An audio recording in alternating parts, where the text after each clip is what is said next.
محترم بھائیوں بزرگوں، آج میرا موضوع ہے مصیبتوں کا علاج۔ ویسے تو انسان کو یہ بات یاد کر لینی چاہیے کہ دنیا میں اللہ تعالیٰ نے بہت سارے چیزوں کو جوڑا بنایا ہے، نر مادہ یا مرد عورت، جنت جہنم، دنیا آخرت۔ اسی طرح ایک انسان پر اللہ رب العالمین نے دو حالتیں رکھی ہے۔ انسان کی حالت دو حالتوں سے خالی نہیں ہے، یا انسان پر خوشی ہوگی اور یا پریشانی ہوگی، دو حالتوں سے انسان خالی نہیں ہے۔ قرآن مجید میں اللہ سبحانہ و تعالیٰ فرماتے ہیں لَقَدْ خَلَقْنَا الْإِنسَانَ فِي كَبَدٍ، میں نے انسان کو مشقت میں پیدا فرمایا ہے۔ امام قرطبی رحمۃ اللہ علیہ تفسیر قرطبی میں اس آیت کی تفسیر میں فرماتے ہیں کہ ہر انسان پر 25 بڑی بڑی مصیبتیں آتی ہے پیدائش سے لے کے وفات تک، 25 بڑی بڑی مصیبتیں۔ دوسری آیت میں اللہ تعالیٰ فرماتے ہیں یا ایھا الانسان انک کادح الی ربک کدحا فملاقیہ، اے انسان آپ اس دنیا میں تکلیفیں برداشت کرتے چلے جاتے ہو، ایک دن آپ اللہ کے ساتھ ملاقات کر لو گے۔ یعنی ایک مومن انسان کے لیے یہ دنیا امتحان کے گھر سے کم نہیں، یہ جیل ہے، امتحان کا جگہ ہے، لازماً مومن انسان پر مصیبتیں آئے گی۔ قرآن مجید میں اللہ تعالیٰ فرماتے ہیں وَلَنَبْلُوَنَّكُمْ، علماء فرماتے ہیں اس آیت میں تاکیدات موجود ہے، لام تاکید، نون تاکید۔ اللہ تعالیٰ فرماتے ہیں ضرور ضرور میں تمہیں آزماؤں گا۔ کس طرح آزماؤ گے؟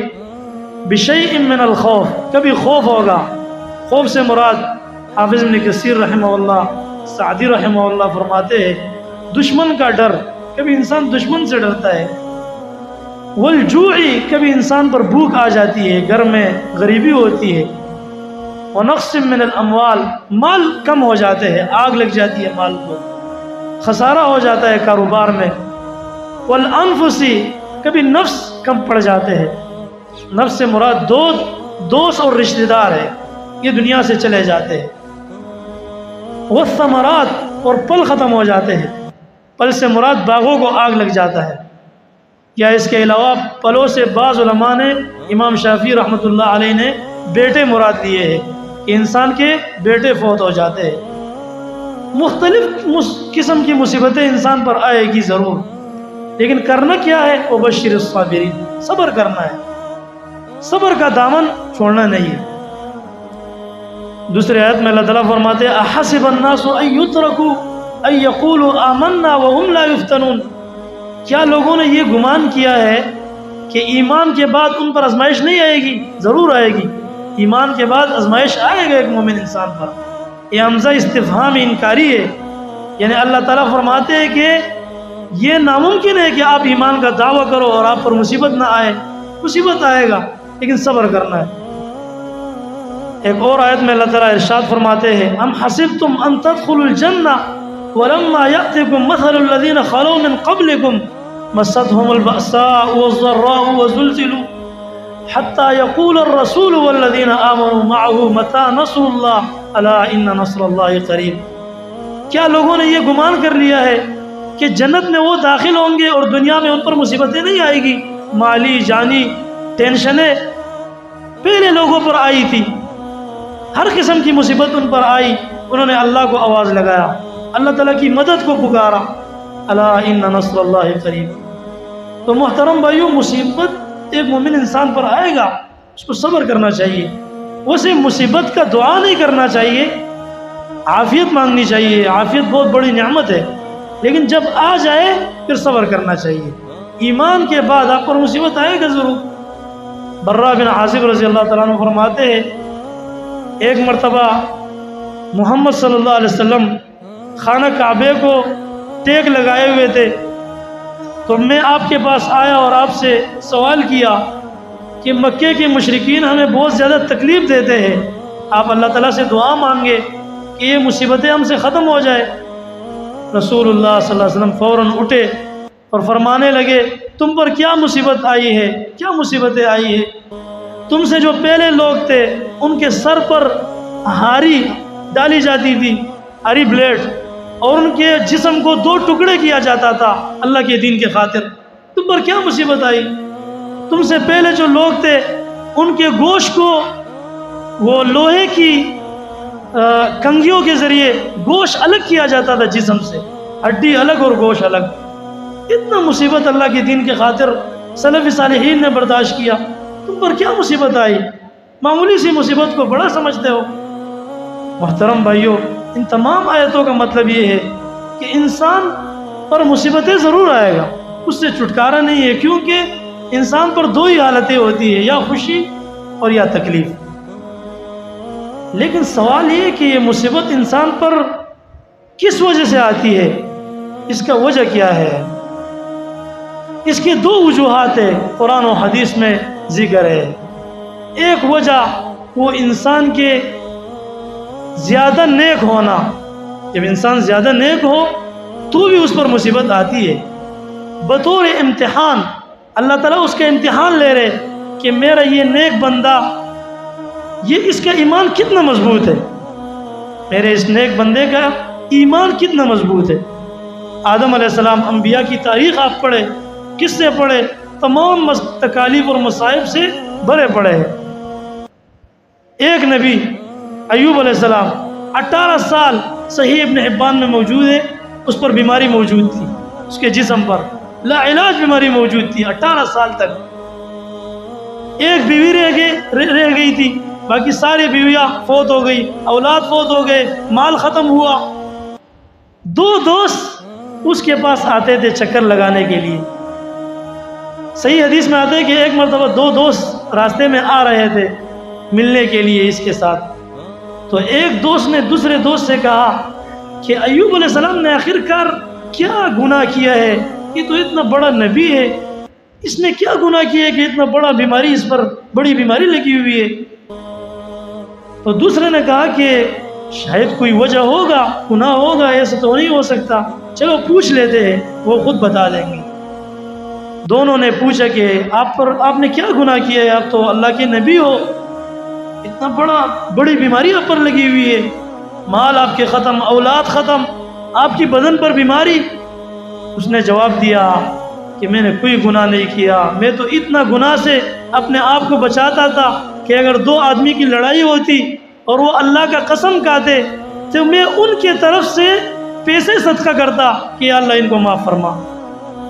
میرا کوئی گناہ نہیں ہے، میں اللہ کا نبی ہوں، یہ میں بیماری میرے اوپر اللہ کا امتحان ہے، اللہ تعالیٰ میرے امتحان لینا چاہتا ہے۔ صحابہ کرام پر کتنے تکالیف آئی، جنگ احد میں آپ دیکھیں، جنگ احد میں رسول اللہ صلی اللہ علیہ وسلم پر ڈبل بخار ہوتا تھا، 200 سے اوپر بخار ہوتا تھا۔ ایک صحابی نے رسول اللہ صلی اللہ علیہ وسلم سے پوچھا اللہ کے پیغمبر آپ پر بخار ہم سے زیادہ ہے؟ رسول اللہ صلی اللہ علیہ وسلم فرمانے لگے جی ہاں، میرے اوپر ڈبل بخار آتا ہے، اور اس کا وجہ یہ ہے کہ اللہ تعالیٰ میرے درجات کو بلند کر رہے۔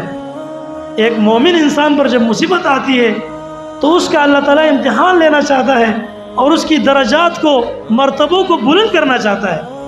انبیاء پر جتنے مصیبتیں آئی، امام قرطبی رحمۃ اللہ علیہ التذکرہ میں فرماتے ہیں کہ اس کا سب سے بڑی وجہ یہ تھی کہ اللہ تعالیٰ انبیاء کو کے مراتب کو، درجات کو بلند کرنا چاہتا ہے، ورنہ انبیاء اللہ تعالیٰ کو سب سے پسند تھے مخلوقات میں۔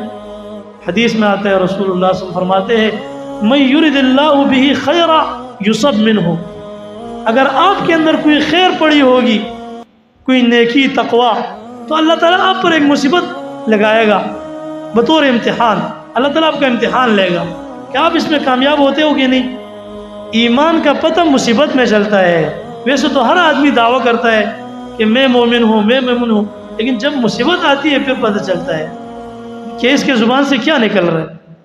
سعد بن ابی وقاص رضی اللہ تعالیٰ عنہ فرماتے ہیں رسول اللہ صلی اللہ علیہ وسلم نے فرمایا اشد البلایا الانبیاء ثم الامثل فالامثل، سب سے زیادہ مصیبتیں انبیاء پر آئی، پھر اس کے بعد جو ان کے قریب تھا نیکی میں اور تقوی میں، پھر ان پر آئی، پھر اس کے بعد جو قریب تھا۔ یبتلی الرجل علی حسب دینہ، انسان پر مصیبت دین کے اعتبار سے آتا ہے۔ ان کان فی دینہ صلابہ اشتد بلاؤہ، اشتد علیہ البلاء، اگر آپ کا دین مضبوط ہوگا مصیبت بھی آپ پر سخت ہوگی۔ وان کان فی دینہ رقہ یبتلی علی حسب دینہ، اگر دین میں آپ کی کمزوری ہوگی تو دین کے اعتبار سے آپ پر تکلیف آئے گا۔ بتانے کا مقصد یہ ہے کہ انسان پر جو مصیبت آتی ہے اور وہ مومن انسان ہو تو اس کا وجہ یہ بھی ہو سکتا ہے کہ اللہ تعالیٰ اس کے درجات بلند کر رہے ہیں۔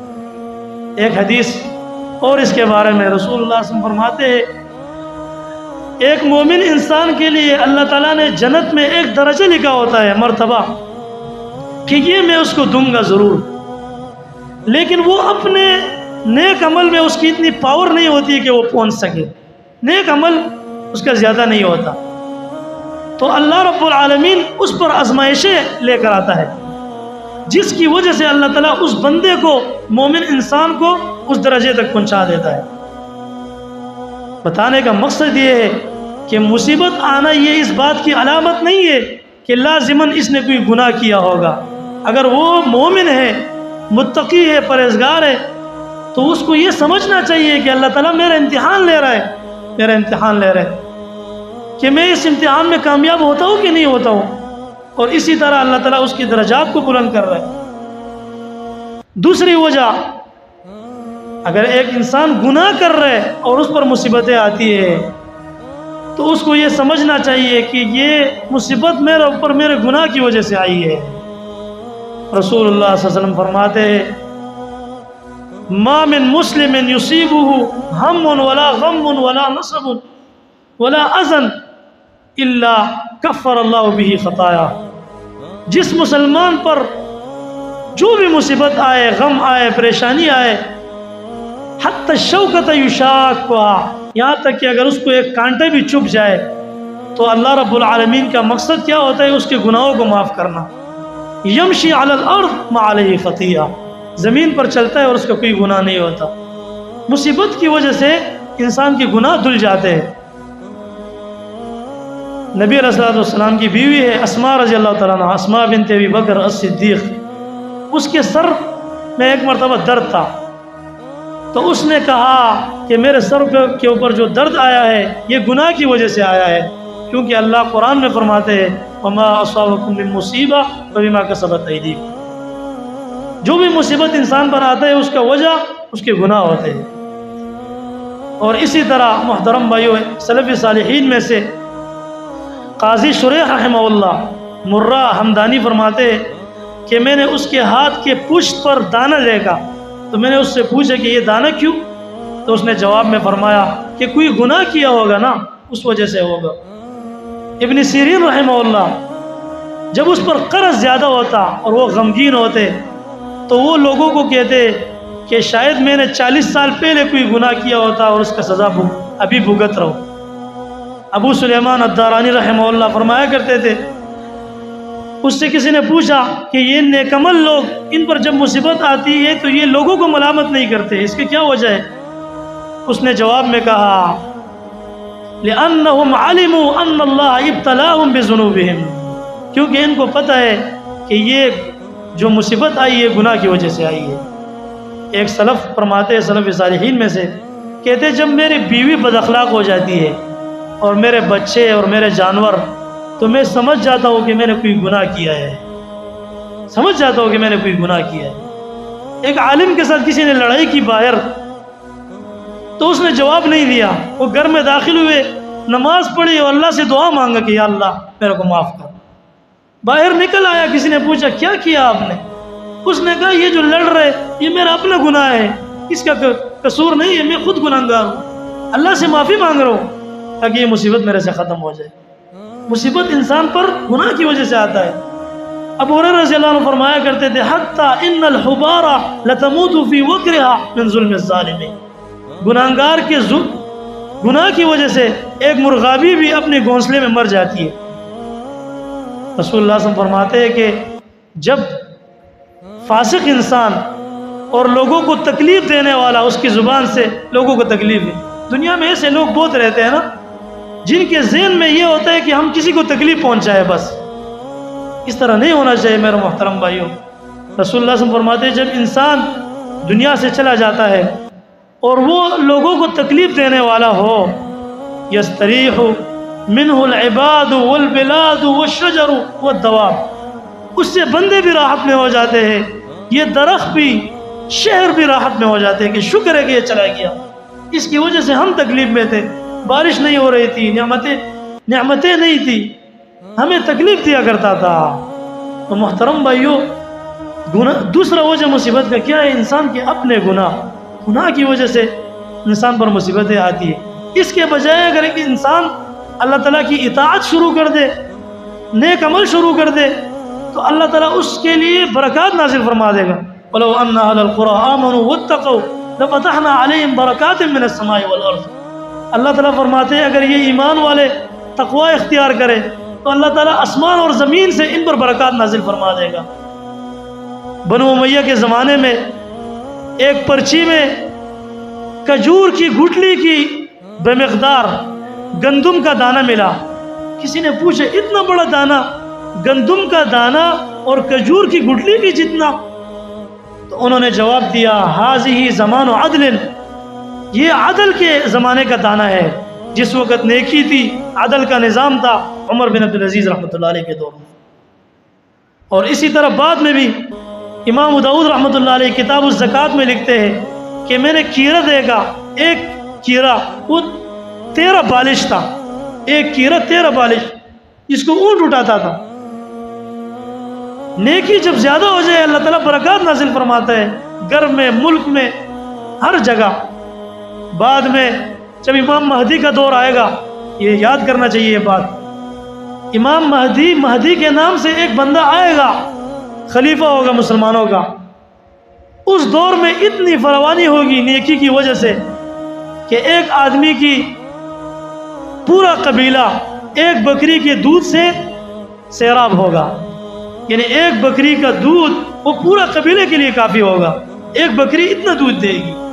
اور ایک انار کے چھلکے سے لوگ چپر بنائیں گے، چپر، اتنا بڑا انار ہوگا۔ کیوں؟ اس کا وجہ نیکیاں زیادہ ہوں گی، اللہ تعالیٰ کی اطاعت ہوگی، عدل کا نظام ہوگا۔ روایت میں آتا ہے رسول اللہ صلی اللہ علیہ وسلم فرماتے ہیں لَيَحْسُ الْمَالَ حَسْوَةً، وہ لوگوں کو چلو بھر بھر کے مال دے گا، یہ لو پیسے جس کی وجہ سے آپ ناراض تھے کہ مہنگائی ہے، یہ ہے، وہ ہے، یہ لو پیسے بھر بھر کے مال دے گا۔ حدیث میں آتا ہے کہ ایک انسان اپنا صدقہ لے کے جائے گا کہ کوئی غریب مل جائے، ہر آدمی اس کو کہے گا نہیں مجھے ضرورت نہیں ہے، میں ابھی مالدار ہو چکا ہوں، اللہ تعالیٰ نے مجھے بہت نعمت دی ہے۔ تو محترم بھائیو، انسان پر مصیبتیں 2 وجہ سے آتی ہے، یا انسان کی گناہ ہوتے ہیں، یا وہ نیک عمل ہوتا ہے، نیک آدمی ہوتا ہے، اللہ تعالیٰ اس کا امتحان لینا چاہتا ہے۔ لیکن اگر انسان پر مصیبت آ جائے تو اس کو کیا کرنا چاہیے؟ ویسے یہ بات یاد رکھنی چاہیے کہ مصیبت آنے سے پہلے 10 کام ہے کرنے کے کام ہے، اور مصیبت آ جانے کے بعد آ جائے تو پھر 20 کام کرنے چاہیے، اور مصیبت کے ختم ہو جانے کے بعد پھر 10 کام کرنے چاہیے۔ یہ علماء نے لکھا ہے، اور وہ کام بھی لکھے ہیں، لیکن ابھی ٹائم نہیں ہے۔ میں مختصر سا کچھ اذکار آپ کو بتا دوں گا مصیبت کے ختم ہونے کے لیے۔ ایک ذکر ہے حسبنا اللہ ونعم الوکیل، حسبنا اللہ ونعم الوکیل۔ ابراہیم علیہ السلام کو جب آگ میں ڈالا جا رہا تھا تو اس نے یہ ذکر پڑھا، اللہ تعالیٰ نے آگ کو اس پر درمیانہ کر دیا، ٹھنڈا کر دیا، سلامتی والا، حسبنا اللہ ونعم الوکیل۔ صحابہ کرام جب غزوہ احد سے واپس آئے اور رسول اللہ صلی اللہ علیہ وسلم نے پھر انہیں کہا کہ جاؤ غزوہ حمراء الاسد، وہ غزوہ جو ہوا، ابو سفیان پھر بدماشی دکھا رہا تھا، رسول اللہ صلی اللہ علیہ وسلم نے صحابہ کو کہا اب جاؤ آپ ان کے پیچھے پھر چلتے ہیں۔ 70 صحابہ تیار ہوئے، جن میں ابوبکر صدیق رضی اللہ عنہ بھی تھے۔ صحابہ کرام نے اس وقت کیا کہا؟ حسبنا اللہ ونعم الوکیل، وقالوا حسبنا اللہ ونعم الوکیل۔ یہ جملہ امام سیوطی رحمۃ اللہ علیہ فرماتے ہیں بڑے بڑے مصیبتوں میں انسان کو آرام دیتا ہے، حسبنا اللہ و نعم الوکیل۔ اچھا، یہ جملہ حسبی اللہ و نعم الوکیل کے ساتھ بھی آیا ہوا ہے، حسبی اللہ و نعم الوکیل یا حسبنا اللہ و نعم الوکیل، یہ اچھا ذکر ہے مصیبت کے وقت۔ دوسرا، یونس علیہ السلام جب گاؤں والوں سے ناراض ہو کے چلے گئے، انہوں نے بات نہیں مانی، بات نہیں مان رہے تھے، تو جب کشتی سے اس نے چھلانگ لگائی اور مچھلی کے پیٹ میں چلے گئے، تو مچھلی کے پیٹ کے اندر اور سمندر کے اندر اندھیرے میں اس نے کیا دعا مانگی؟ اللہ تعالیٰ فرماتے فلولا انہ کان من المسبحین للبث فی بطنہ الی یوم یبعثون، اگر اس نے میں ذکر نہ کیا ہوتا تسبیح تو وہ قیامت تک مچھلی کے پیٹ میں رہتا، یونس علیہ السلام۔ سوال یہ کہ اس نے کون سی تسبیح پڑھی؟ جواب لا الہ الا انت سبحانک انی کنت من الظالمین۔ یہ ذکر یونس علیہ السلام نے مچھلی کے پیٹ میں کہا، اللہ تعالیٰ نے اس سے نجات دے دیا اس کو۔ اور رسول اللہ صلی اللہ علیہ وسلم کی حدیث ہے اس ذکر کے بارے میں، ما لم يدع بها رجل مسلم قط فی شیء الا استجاب اللہ له، جب بھی آپ پر مصیبت آئے اور آپ یہ ذکر پڑھو گے اور دعا مانگو گے، اللہ تعالیٰ آپ کی دعا کو قبول کرے گا۔ بہت سارے لوگ پیروں سے پوچھتے رہتے ہیں وظیفہ کیا ہے، وظیفہ بتاؤ، ورد بتاؤ، ذکر